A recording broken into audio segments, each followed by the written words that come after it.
ഉള്ളൂ. പക്ഷെ അങ്ങനെ ഏതെങ്കിലും വേദിയിൽ പറഞ്ഞു പോയത് കോൺട്രവേഴ്സി ആവുകയോ അങ്ങനെയുള്ള പ്രശ്നങ്ങൾ ഉണ്ടാവുകയോ ഒന്നും ഉണ്ടായിട്ടില്ല. അപ്പൊ അങ്ങനെ ട്രോളൊന്നും ഫേസ് ചെയ്തിട്ട് വന്നിട്ടില്ല. ഇപ്പോ നിങ്ങളൊക്കെ വലിയൊരു ഷോ സ്റ്റേജിലൊക്കെ ഇങ്ങനെ പ്രസന്റ് ചെയ്യുമ്പോൾ ഇപ്പത്തെ ഇതൊക്കെ സമയത്ത് നിങ്ങളൊക്കെ ഇനിയറൊക്കെ ഇതൊക്കെ യൂസ് ചെയ്തോണ്ടിരിക്കുകയാണ്. അപ്പൊ ആ സമയത്ത് ഇങ്ങനെ പ്രൊഡ്യൂസേഴ്സ് ഇതുപോലെ എന്തെങ്കിലും ഒക്കെ അപ്ഡേഷൻ സ്റ്റേജിലൊക്കെ ചിലതൊക്കെ നമുക്ക് എത്ര പ്ലാൻഡ് സ്ക്രിപ്റ്റഡ് ആണെന്ന് പറഞ്ഞാലും ചില കാര്യങ്ങൾ പ്രത്യേകിച്ച് സുരാജേട്ടന്റെ കൂടെ ഒക്കെ ചെയ്യുമ്പോഴത്തേക്ക് ഇൻസ്റ്റന്റ് ആയിട്ട് ചിലപ്പോൾ അവിടെ എന്തെങ്കിലുമൊക്കെ സംഭവിച്ചെന്നിരിക്കും. നർമ്മരസമായ കുറെ നിമിഷങ്ങൾ ഉണ്ടായിരിക്കും. എത്ര പ്ലാൻഡ് ആണെന്ന് പറഞ്ഞാലും ചില നല്ല ബ്യൂട്ടിഫുൾ മൊമെന്റ്സ് ചിലപ്പോൾ അവിടെ സൃഷ്ടിച്ചേക്കാം. അപ്പൊ അങ്ങനത്തെ സമയത്തായിക്കോട്ടെ എന്തെങ്കിലുമൊക്കെ ആയ സമയത്തും ചില സമയത്ത് നമ്മൾ ഒട്ടും പ്ലാൻഡ് അല്ലെങ്കിൽ അവിടുന്ന് നമുക്ക് പ്രൊഡ്യൂസർ എന്തെങ്കിലും ഇന്നിയറിൽ എന്തെങ്കിലും മെസ്സേജ് പറയുക, നമ്മൾ അത് പെട്ടെന്ന് പറയേണ്ടി വരിക, എന്താണെന്നൊന്നും അതിന്റെ ഒരു ക്ലാരിറ്റി നമുക്ക് മനസ്സിലാക്കാതെ ഒരു ആങ്കർ എന്നുള്ള രീതിയിൽ ചിലപ്പോൾ നിങ്ങൾക്ക് അത് പ്രസന്റ് ചെയ്യേണ്ടതായിട്ട് വന്നിട്ടുണ്ടാവാം. അപ്പൊ അങ്ങനത്തെ ഇത് എപ്പോഴെങ്കിലും ഒക്കെ ചെയ്തപ്പോൾ അശ്വതിക്ക് അത് പാളിപ്പോവുകയെ അല്ലെങ്കിൽ അതിനെ ഒരു എന്തെങ്കിലും വെച്ചിട്ട് ഒരു വിമർശനങ്ങളോ ഫേസ് ചെയ്യേണ്ടതായിട്ടുള്ള ഇഷ്യൂസോ അങ്ങനെ എന്തെങ്കിലും അങ്ങനെയൊന്നും ഉണ്ടെന്ന് എനിക്ക് തോന്നുന്നില്ല. പിന്നെ പണ്ടത്തെ ഷോയിൽ നടന്നിട്ടുള്ള സംഭവങ്ങൾ പിന്നീട് ഒരു സമയത്ത് അത് പ്രോപ്പർ അന്ന് സ്ക്രിപ്റ്റഡ് ആയിട്ട് നടന്നിട്ടുള്ള അന്നത്തെ ഒരു സോഷ്യൽ കണ്ടീഷനിൽ വലിയ പ്രശ്നമില്ലാതിരുന്ന കാര്യങ്ങൾ പിന്നീട് ആളുകൾ എടുത്തുകൊണ്ട് വന്നിട്ട് പ്രശ്നങ്ങൾ അതിനെ തുടർന്ന് ചർച്ചകൾ ഉണ്ടായിട്ടുണ്ട്. പക്ഷെ എനിക്ക് അതിനകത്ത് വലിയ ഇൻവോൾവ്മെന്റ് എന്നെ കുറിച്ചല്ല പറഞ്ഞതും ഇതിപ്പോ കേട്ടോണ്ടിരിക്കുന്ന കുറച്ച് പേർക്കെങ്കിലും അത് എന്താണെന്നുള്ളത് മനസ്സിലാണ്. പക്ഷെ സ്ക്രിപ്റ്റഡ് ആയിട്ട് അതൊരു 7 വർഷം മുന്നേ നടന്നൊരു ഇൻസിഡന്റ് അത് എടുത്തോണ്ട് വന്നിട്ട് ഈ അടുത്ത കാലത്ത് നടന്നു എന്നുള്ള പോലെ പ്രചരിപ്പിക്കുകയും അങ്ങനത്തെ സംഭവം. അതുകൊണ്ടാണ് ഇപ്പൊ നമ്മുടെ സോഷ്യൽ മീഡിയയിൽ ആങ്കേഴ്സ് കുറെ പേര് ബലിയാടാവുന്നു. അവര് പല കാര്യങ്ങളും ആൻസർ ചെയ്യേണ്ടതായിട്ട് വരുന്നു. ഇപ്പൊ കുറച്ച് അവര് ഫേസ് ചെയ്ത കുറച്ച് പ്രോബ്ലംസും എന്നൊക്കെ പറഞ്ഞിട്ട് ഇപ്പൊ കുറെ ചർച്ച ചെയ്യുന്നുണ്ടല്ലോ. അതെ അതെ, അവർക്ക് രണ്ട് പെർസ്പെക്ടീവ് ഉണ്ട്. ഒന്നാമത്തെ കാര്യം, നമ്മൾ ആസ് എ പ്രസന്റർ നമ്മൾ സംസാരിക്കുന്ന സമയത്ത് നമ്മുടെ ഓപ്പോസിറ്റ് ഉള്ള ആൾക്ക് റെസ്പെക്റ്റും വാല്യൂം കൊടുത്തിട്ട് വേണം സംസാരിക്കാൻ എന്ന് വിശ്വസിക്കുന്ന ആളാണ് ഞാൻ. And also there are boundaries. ആൾക്കാർക്ക് സംസാരിക്കാൻ താല്പര്യമുള്ള വിഷയം അവർക്ക് സംസാരിക്കണ്ട എന്നുള്ള വിഷയമുണ്ട്. അതിനെ സെൻസ് ചെയ്യാൻ ഓപ്പോസിറ്റ് ഇരിക്കുന്ന ആങ്കറിന് പറ്റണം എന്നുള്ളതാണ് ഞാൻ വിശ്വസിക്കുന്നത്. ഇപ്പൊ അയാൾക്കത് പറയാൻ താല്പര്യമില്ല എന്ന് തോന്നിയിട്ടും നമുക്ക് എങ്ങനെയെങ്കിലും കോണ്ടന്റ് ഉണ്ടാക്കണം എന്ന് വിചാരിച്ചിട്ട് അതിലിട്ട് പിടിച്ചോണ്ടിരിക്കുന്നതിൽ വലിയ കാര്യമില്ല. അപ്പോ അതിനാ ഞാൻ പറഞ്ഞത്, അതിന് രണ്ട് പെർസ്പെക്റ്റീവ് ഉണ്ട്. ചിലപ്പോൾ ഈ ആങ്കറിന് അത് ചെയ്യാൻ ഒരു താല്പര്യം ഉണ്ടാവില്ല. ഈ ഇന്ത്യയിലുള്ള പ്രഷർ ചിലപ്പോൾ നന്നായിട്ടുണ്ടാവും. ആ ചോദ്യം അങ്ങ് ചോദിക്കും. എനിക്ക് പലപ്പോഴും ഫീൽ ചെയ്തിട്ടുള്ള കാര്യം, നമ്മൾ ചിലപ്പോൾ സ്റ്റേജിൽ നിൽക്കുമ്പോൾ ഈ ആർട്ടിസ്റ്റുകളുടെ അടുത്ത് പാട്ട് പാടാനൊക്കെ പറയാൻ പറയും. ഇത് മിക്കപ്പോഴും പ്രൊഡ്യൂസേഴ്സാ പറയാം, ഒരു പാട്ട് പാടാൻ പറയുമോ എന്നൊക്കെ ചോദിക്കുമ്പോൾ നമുക്ക് തൊട്ടടുത്ത് നിൽക്കുന്ന ആർട്ടിസ്റ്റിന്റെ വൈബ് വ്യക്തമായിട്ട് മനസ്സിലാവും. അവർക്കിപ്പോ പാട്ട് പാടാൻ താല്പര്യമില്ല.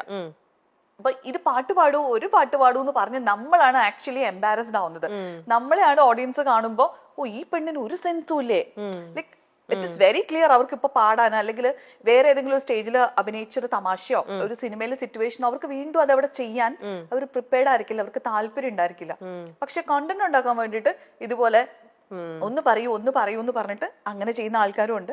പിന്നെ ആങ്കേഴ്സ് തന്നെ കയ്യിൽ നിന്നിട്ടിട്ട്, അതായത് ഇവർക്ക് വിമുഖത കാണിച്ചാൽ പോലും അത് മനസ്സിലാവാതെ വീണ്ടും അതിനുവേണ്ടി പുഷ് ചെയ്യുന്ന ആങ്കേഴ്സും ഉണ്ട്. അപ്പൊ അശ്വതിക്ക് അങ്ങനെ ഫേസ് ചെയ്യേണ്ടി വന്നിട്ടുണ്ടോ?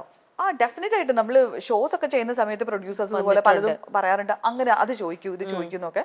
ഞാൻ മിണ്ടാതെ നിന്ന് മറ്റേ പ്രൊഡ്യൂസറിന്റെ വായിന്ന് ചീത്ത കേട്ടിട്ടുണ്ട്. ചോദിച്ചില്ല. ഞാൻ ചോദിക്കാതിരുന്നിട്ടുള്ള സിറ്റുവേഷൻസ് ഉണ്ട് കേട്ടോ. കാരണം ഇറ്റ് ഇസ് വെരി ക്ലിയർ. അപ്പൊ അതവിടെ ചോദിക്കുന്നത് ഭയങ്കര ഓടായിരിക്കും എന്നുള്ളത് നമുക്ക് അറിയുന്നത് കൊണ്ട് മിണ്ടാതിരുന്നിട്ടുണ്ട്. അപ്പം അതന്നേരം ചോദിക്കണ്ടായിരുന്നു, നശിപ്പിച്ചില്ല, ചാൻസ് കളഞ്ഞില്ലേ എന്ന് പറയുമ്പോൾ ഞാൻ ഇവര് വിഷയത്തിൽ നിന്ന് അടുത്ത വിഷയത്തിലേക്ക് പോകാൻ വേണ്ടി മിണ്ടാതെ വെയിറ്റ് ചെയ്യും. നീ പറഞ്ഞത് കേൾക്കാത്ത പോലെയൊക്കെ നിന്നിട്ട്. അതേപോലെ വേറൊന്നുള്ളത് എന്തോ എക്സ് മിനിസ്റ്ററോ അങ്ങനത്തെ എന്തോ ഒരു സംഭവം, എന്തോ ഒരു അബദ്ധം പറ്റിയത്. ഇത് അബദ്ധം പറ്റിയില്ല ആക്ച്വലി. അത് ഇതുപോലെ ഒരു പൊളിറ്റിക്കൽ പ്രോഗ്രാം, ഒരു സാംസ്കാരിക സമ്മേളനമായിരുന്നു. നമ്മുടെ മുഖ്യമന്ത്രിയൊക്കെ ഗസ്റ്റ് ആയിട്ടുണ്ടായിരുന്നു. കുറച്ച് വർഷങ്ങൾക്ക് മുന്നെയാണ് കേട്ടോ ആ ഒരു പരിപാടി ഹോസ്റ്റ് ചെയ്യായിരുന്നു. അപ്പൊ പുതിയ മന്ത്രിസഭ അധികാരത്തിൽ വന്നിട്ടേ ഉള്ളൂ.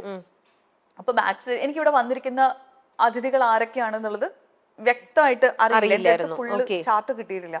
അപ്പൊ എന്നോട് പറഞ്ഞു എക്സ് മിനിസ്റ്റർ വരുന്നുണ്ട്, അനൗൺസ് ചെയ്തോളാൻ പറഞ്ഞു, പേരും പറഞ്ഞു.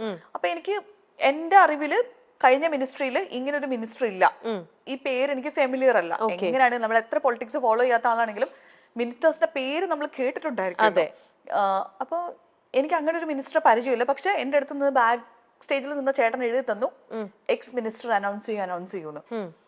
എന്തോ എനിക്കത് ഫെമിലിയർ അല്ലാത്ത പേരായതുകൊണ്ട് ഞാൻ ബഹുമാനപ്പെട്ട ആളുടെ പേര് മാത്രമേ ഈ പേര് മാത്രമേ പറഞ്ഞുള്ളൂ, ഡെസിഗ്നേഷൻ പറഞ്ഞില്ല. എന്നിട്ട് ബാക്ക് സ്റ്റേജിൽ ചെന്നിട്ട് വീണ്ടും നമ്മൾ ഒന്നുകൂടി ചെക്ക് ചെയ്തപ്പോ അത് എക്സൈസ് മിനിസ്റ്റർ ആയിരുന്നു. എക്സൈസ് എന്നുള്ളതിനാണ് ഇട്ടിട്ട്. അപ്പൊ അങ്ങനെ സോ അത് ആ സമയത്ത് നമ്മുടെ കോമൺ സെൻസ് ആണ്. പക്ഷെ പറഞ്ഞു പോയിരുന്നുണ്ടെങ്കിൽ ഞാൻ പറഞ്ഞില്ലേ, മുഖ്യമന്ത്രി ഉൾപ്പെടെയുള്ളവരുള്ള സ്റ്റേജ് ആയിരുന്നു.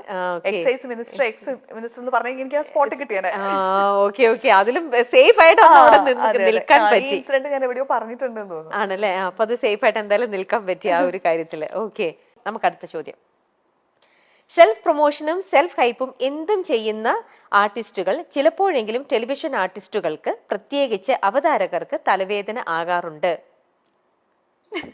ഉണ്ടോ? എനിക്ക് അങ്ങനെ പേഴ്സണൽ എക്സ്പീരിയൻസ് ഇല്ല. പക്ഷെ എന്നാലും പലപ്പോഴും സോഷ്യൽ മീഡിയയിൽ കാണുമ്പോൾ നമ്മൾ അങ്ങനെ ആലോചിക്കാറുണ്ട്. ശരിയാണ്, ഒരു പരിധി വരെ. എങ്ങനെ? ഇപ്പൊ നമ്മുടെ മുന്നിലേക്ക് ഒരു ആർട്ടിസ്റ്റ് ഒരു ഇന്റർവ്യൂവിന് അല്ലെങ്കിൽ ഒരു പ്രൊമോഷന് വന്നിരിക്കുമ്പോ ഇത് അവതാരകർക്ക് മാത്രമല്ല, ആർട്ടിസ്റ്റിന് വേണ്ടിയിട്ടും കൂടിയാണ് അല്ലെ. അവർക്കാണ് പ്രൊമോഷൻ വേണ്ടത്, അവർക്കാണ് ഒരു പ്ലാറ്റ്ഫോം വേണ്ടത്. അവരുടെ കല എന്താണോ അവർ ചെയ്തു വെച്ചിരിക്കുന്ന ആർട്ടിനെ പ്രൊമോട്ട് ചെയ്യാൻ അവർക്ക് ഇവരുടെ കൂടെ സഹായം വേണ്ടതുകൊണ്ടാണ് അവർ ആ ഒരു പ്ലാറ്റ്ഫോം ചൂസ് ചെയ്യുന്നത്. ഈ ആങ്കേഴ്സ് ചിലപ്പോൾ പുതിയ ആൾക്കാരായിരിക്കാം, അല്ലെങ്കിൽ അവർ ശരിക്കും കൗതുകത്തിന് ചോദിക്കുന്ന കാര്യങ്ങളായിരിക്കാം. പക്ഷെ പെട്ടെന്ന് വളരെ ഒഫൻസീവ് ആയിട്ട് അതായത് തഗ്ഗടിച്ചു എന്ന് പറയാൻ വേണ്ടിയിട്ട് അങ്ങനെ ഒഫൻസീവ് ആയിട്ട് മറുപടി പറയുമ്പോൾ അപ്പോൾ നമ്മളൊരു മനുഷ്യന് കൊടുക്കേണ്ട ഒരു വാല്യൂ ഉണ്ട്. അപ്പൊ അത് കൊടുത്തിട്ട് ആർട്ടിസ്റ്റുകളാണെങ്കിലും സംസാരിക്കണം എന്ന് ചില സിറ്റുവേഷൻ ഒക്കെ കാണുമ്പോൾ തോന്നിയിട്ടുണ്ട്. സോഷ്യൽ മീഡിയയിൽ തലപൊക്കുന്ന അനാവശ്യമായ ക്ലിക്ക് ബൈറ്റ് കണ്ടന്റ് ക്രിയേഷന്റെ ഭാഗമായി ഗോസിപ്പ് കോളങ്ങളിലേക്ക് പേര് ചേർക്കപ്പെട്ടിട്ടുണ്ട്. ആണോ? ഏതായിരിക്കും? ഗോസിപ്പ് ഇൻ ദ സെൻസ് അങ്ങനെയല്ല. ഈ അടുത്തങ്ങാണ്ട് ഞാനെന്തോ മരിച്ചു എന്നുള്ള വാർത്തയൊക്കെ വന്നിട്ട്. അശ്വതി മരിച്ചു? അശ്വതിക്ക് എന്താണ് അറിഞ്ഞോ? അശ്വതിക്ക് സംഭവിച്ച ദുരന്തത്തിൽ തകർന്ന് ആരാധകർ എന്നൊക്കെ പറഞ്ഞിട്ട് അതെന്തായിരുന്നു? ഫോട്ടോ ഒക്കെ വെച്ചിട്ട് ഏതോ ഇതിൽ ന്യൂസ് ഒക്കെ വന്നു. അത് കഷ്ടം എന്താന്ന് വെച്ച് കഴിഞ്ഞാല് ഇവർക്ക് ഇത് കൊടുത്തിട്ട് പോയാൽ മതി. ഇത് കണ്ടത് എന്റെ ഫാദർ ഇൻ ലോ. ഓക്കെ. ഈ ന്യൂസ് വന്നത് ഏതോ ഒരു യൂട്യൂബ് ചാനലില് അല്ലെങ്കിൽ ഇങ്ങനെ ഒരു പിക്ചർ വന്നു, ഒരു ഫോട്ടോ കണ്ടുന്നിട്ട് എന്താണ് എല്ലാവരെയും കണ്ണീരിലാഴ്ത്തി, അങ്ങനെ എന്തോ ഒരു അങ്ങനത്തെ ഒരു ന്യൂസാ വന്നത്. അപ്പൊ എന്റെ ഫാദർ ഇൻ ലോ അച്ഛനത് മനസ്സിലാവണില്ല ഇത് എന്താ സംഭവം എന്ന്. അപ്പൊ അച്ഛൻ ഇമ്മീഡിയറ്റ്ലി എന്നെ ഫോൺ വിളിക്കുമ്പോ ഞാൻ എന്തോ ഇതുപോലെ എന്തോ ഷൂട്ടിൽ എന്തോ ആണ്. അപ്പം എടുക്കുന്നില്ല, ഞാൻ ഫോൺ എടുക്കണില്ല. അച്ഛൻ ഭയങ്കര പാനിക്കായി. പ്രായമുള്ള ആൾക്കാരില്ല. അച്ഛൻ ഭയങ്കര പാനിക്കായി. അച്ഛൻ അപ്പൊ തന്നെ അവിടുന്ന് ഒരു ഡ്രൈവറെ ഒക്കെ കൂട്ടിയിട്ട് അച്ഛൻ തൊടുപുഴയിൽ എറണാകുളത്തിന് വരാൻ വേണ്ടി പുറപ്പെട്ടു.